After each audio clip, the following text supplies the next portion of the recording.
जादुई हथौड़ा। किसी गांव में एक रमेश नाम का लोहार रहता था। अपने परिवार का पालन पोषण करने के लिए उसे कई बार दिन रात काम करना पड़ता था।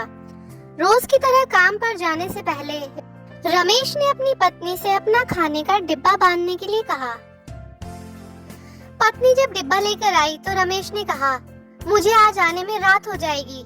इतना कहकर रमेश अपने काम पर निकल गया। काम पर जाने का रास्ता एक जंगल से होकर गुजरता था। वहाँ जैसे ही रमेश पहुँचा, उसे कुछ आवाज सुनाई दी।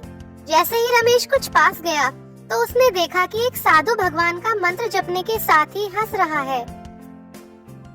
हैरान होकर रमेश ने पूछा, आप ठीक हैं? उस साधु को रमेश नहीं जानता था, लेकिन साधु ने एकदम से उसका नाम लेकर कहा, आओ रमेश बेटा, मैं तुम्हारा ही इंतजार कर रहा था। मैं भूखा हूँ, मुझे अपने खाने के डिब्बे से कुछ खिला दो। बाबा से अपना नाम सुनकर रमेश हैरान था, लेकिन उसने कोई सवाल नहीं किया और सीधा अपना खाने का डिब्बा निकालकर उन्हें दे दिया। देखते ही देखते बाबा ने रमेश का सारा खाना खा लिया। उसके बाद उस साधु ने कहा, बेटा मैं तो सारा खाना खा गया, अब तुम क्या खाओगे? मुझे माफ करना। रमेश ने कहा, कोई बात नहीं बाबा, मैं काम के लिए बाजार जा रहा हूँ, तो मैं वहीं कुछ खा लूंगा। यह सुनकर उस साधु ने रमेश को खूब आशीर्वाद दिया और भेंट के तौर पर एक हथौड़ा दे दिया।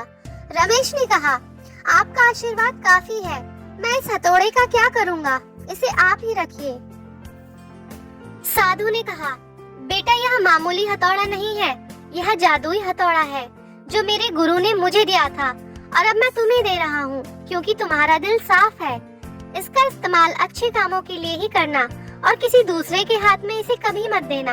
इतना कहकर वह साधु वहाँ से गायब हो गए।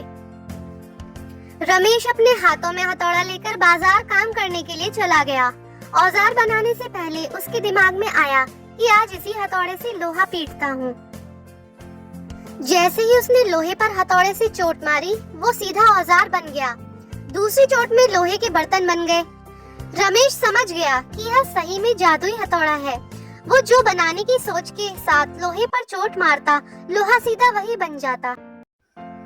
जादुई हथौड़े की वजह से रमेश का काम जल्दी खत्म हो गया और वो अपने साथ ही उस जादुई हथौड़े को घर ले गया।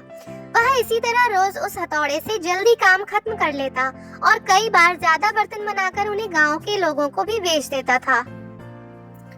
धीरे धीरे उसके घर के हालात पहले से बेहतर होने लगे। एक दिन गांव का मुखिया उसके घर पर आया और बोला, हम गांव वालों को शहर जाने में बहुत ज्यादा समय लगता है, क्या तुम अपने हथौड़े से गांव और शहर के बीच आने वाला एक पहाड़ तोड़ने में मदद करोगे? इससे बीच में एक सड़क बना लेंगे और गांव से शहर का सफर आसान और छोटा हो जाएगा।